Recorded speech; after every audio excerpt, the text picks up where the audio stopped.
So new poll numbers are out for President Trump, and they're bad. I'm talking record level bad here, and healthcare potentially stalled. This could even have a domino effect on other key parts of the agenda. Tonight, we take a look at the state of the Trump presidency. Then the latest on the Russia probe and Don Jr.'s meeting with the Russians. The denials continue, facts keep changing, and now the president's own attorney is going on offense.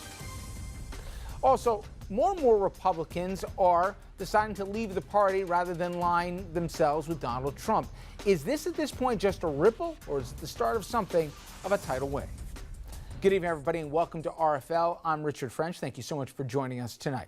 Health issues delaying a Senate vote on health care, which may not be in great shape itself. Now, the delay, it's because Senator John McCain is back home. That following surgery to remove a blood clot above his eye, and because Republicans also have so few votes to spare on health care, they're going to wait for him to come back before they even considering voting on health care.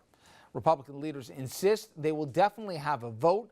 They're just not sure when at this point, let alone how many yeas they'll have at the end of the day. Most watchers agree the longer the Senate is dealing with health care, the lower its chances are of passing it will be.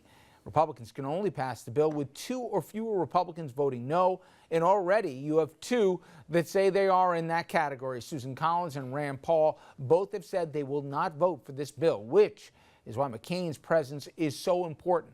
A number of other senators, they remain on the fence, more than we can even list here. But the bottom group are either all moderate members of the Senate or represent states that expanded Medicaid and could see the biggest hits in coverage and care if the Republican bill were to become law. Now, another factor working against Republicans and the Trump White House could be the president himself. Some new poll numbers are out that make that point pretty clear. Here, senior political correspondent Andrew Whitman with more. And we've seen a lot of numbers, but some of the numbers specifically to how people view this president, I think were pretty stunning. Both his characteristics that he displays as president and also some of his key issues, Rich. Donald Trump is making history, just not the kind of history he was probably hoping for. New ABC News Washington Post poll gives Trump just a 36% approval rating. That is the lowest approval for any president's first 6 months since these polls began 70 years ago. His rating also down 6 points just since April. The president spinning the numbers on Twitter, saying his 36% is almost 40% and, quote, is not bad at this time. Then making incorrect claims about the accuracy of this poll before Election Day. But the numbers for the president get even worse from there. 7 in 10 Americans say Trump acts in an unpresidential fashion. Nearly that number say he's not a positive role model and they don't like his use of Twitter. A majority saying the more they hear about Trump, the less they like him, and that he is damaging the presidency overall, not just his administration, but the office in whole. And then there's Russia. 60% of Americans now say they believe Russia did try to influence our election, and of that group, large majorities believe the Trump campaign helped Russia do it and benefited from Russia's help. Meanwhile, a majority of all Americans believe the president is trying to interfere with the Russia investigation, and 63% say that collusive meeting with a Russian attorney last year was inappropriate. The poll also produced more bad news on health care. By a better than 2-to-1 margin, Americans say they prefer Obamacare to the GOP plan in the Senate. And by an even wider margin, Americans believe the government should prioritize providing people health coverage over producing tax cuts, which in many ways is what the current health care debate is all about. Healthcare is also blocking most of the president's and the GOP's agenda in Congress. Lawmakers still need to deal with tax reform, infrastructure, a new budget, and the debt limit. And there's little appetite to do any of that until healthcare either passes or is put permanently to rest. Rich? All right, let's bring in our panel here. Andrew, Jeanne Zaino, professor of political science at Iona College, also senior advisor at the consulting firm Applied Techonomics. Dominic Carter, political journalist and author. Bill O'Reilly, former Republican strategist, now a member of the Conservative Party, started the trend. And Andrew Whitman, who you've met, our senior political correspondent. All right, Jeanne, you know polls, you understand polls, the significance and the history of it. They're really bad. Right? And it's really bad that at this point in the presidency, there's still a little bit of the honeymoon left over. Things get tougher as it goes on, not the other way around, right? these numbers, I mean, no matter what he wants to say on Twitter or otherwise, there is no way to look at these numbers and think there is any good news on the horizon. As you mentioned, the calendar is short. They have no room to maneuver. There is nowhere to go. 2018 is upon us as soon as they get back from break, and they have yet not one legislative accomplishment to speak of. Healthcare basically is probably not going to see the light of day. And then how do you get to tax reform, infrastructure, and all the other things, immigration that Andrew mentioned? So how do you then move forward on a presidency when you control the entire Congress and the White House, and you have not yet had one legislative win under your belt? This is horrible news for the president, and a lot of it has to do with his own making about this whole Russia story, which he keeps making worse and worse and worse. You know, Andrew did it, Dom, today, where he laid out the ever-changing stories, but today was an easy day for the White House in that they had a set event. They try and thematically do the weeks, and this was Made in America week, okay? And then he also took the opportunity to talk about some other things. But just from my brief watching him, this was late in the afternoon, didn't have any early events. He talks about Made in America, but yet the Trump products out there, easy story to write and to cover and to ask is, well, how come you don't make your stuff in America if it's so important to do the manufacturing jobs?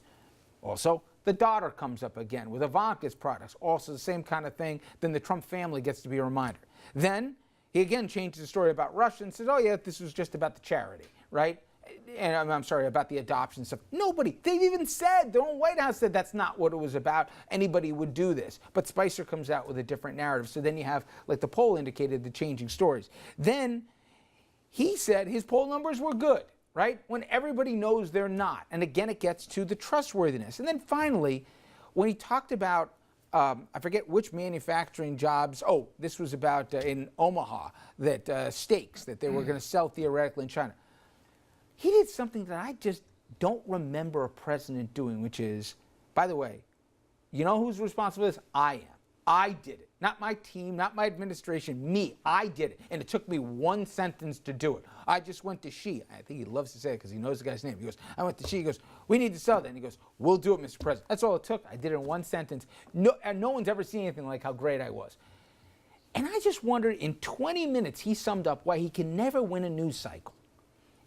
Forget about staying on message.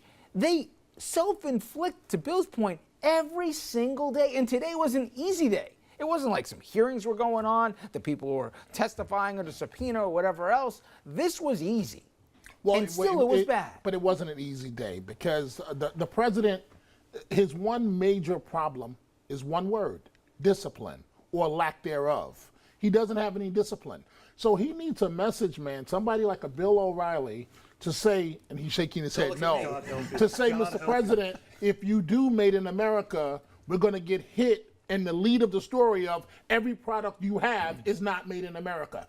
That's very simple. You don't have to be a rocket scientist or a political consultant like the professor for many years to figure that out. He has a discipline problem. I dare say it, one term, one term, one term. Well, to that point, Bill, Leon Panetta, yes, he's worked in Democratic administrations, but he's thought of, at least on the Hill, as somebody who's read the tea leaves right here. He's been around administrations, a Clinton one where they had to deal with scandal and whatever else. This is how he referenced the Trump presidency at this point. He says, it's presidency under siege. Unless some dramatic changes are made, I think there's a real question about whether the presidency can survive. It seems to be a growing sentiment because every time people say, well, it can't get any worse, week by week it does. Yeah, I think that's right, and I don't think Leon Panetta is talking about re-election. I think he's talking about the first term. And just to Dom's point on a very simple thing, you could message that. You could say, my products have been made in China and India for many, many years, but let's all get back to basics here, and I'll be the first one to go out there and do it. He could have gotten away with it. But Panetta's right. There's every day there's a drip, drip, drip. They're sloppy. They're sloppy. I mean, jobs aren't filled. If you look at the charts, the Times had it again today, the charts of when other administrations had filled top roles. The Trump administration is working with a very thin team. They don't want to appoint anybody that was critical of the president during the campaign, and a lot of people were critical of the president during the campaign, including Republicans, and so they just have vacancies there, and nothing's getting done. And he can't. Here's the hard part. From candidate Trump, you could blame everybody. You can blame the system and the swamp in Washington. You could blame the Democrats and everything else. You run everything now. And that's their problem. Like even healthcare, he says, oh, the Democrats aren't cooperating. You don't need the Democrats. You should be able to vote just by your own party and get the stuff done. He can't. He doesn't have a boogeyman. That's right, and it's the Republicans that are going to pay the big price on this. I mean, Trump will be out. He'll be back to business. He'll live in Mar-a-Lago, do whatever he does. The Republicans are stuck with this. They can't go without him, and they can't go with him. If they go against him, they lose that base. That base will not move. It's like 36%, whatever it is, and they lose that base. And if they go with them, they lose everybody else. But They're in a really bad jam. Is it possible that the administration has decided that's really the only population they care about, their base? As long as we play to our base, we can convince our base, give our base plausible explanations as to why we can't get legislation passed, or plausible explanations as to why, the things that you're criticizing aren't necessarily true. They've got the majority in the House. They've got the majority in the Senate. They can still ram through their agenda as long as they have the support of their base. But you just said it, They'll blame assuming the that Republicans. right. They'll blame the Republicans. You think Republican voters will Trump will turn blame on the Republicans in a heartbeat, and he will say the Republicans sold me out in Washington. This is the swamp.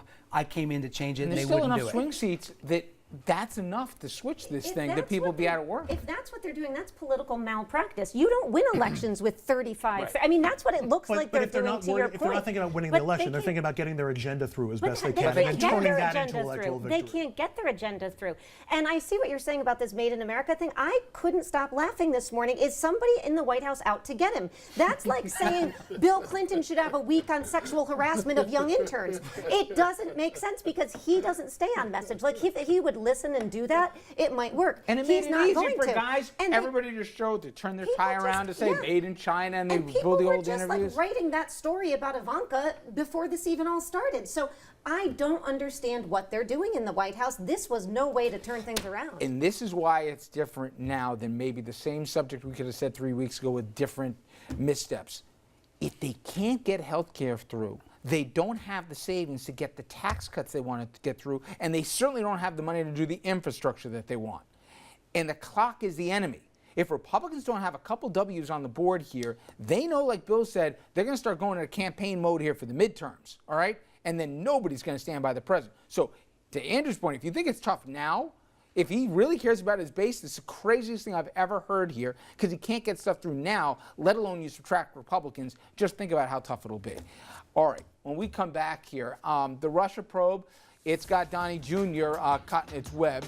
President Trump getting even more angry about it by all accounts. Could all this cause the president to have the independent counsel, Robert Mueller, fired? Now, before you say you're crazy, Rich, well, there's reporting right now that that's actually a consideration within the walls of the White House. How would that go over on Capitol Hill? Would Republicans still stand with the president if he does this to not one but two, basically leaders from justice? We'll get into that after this.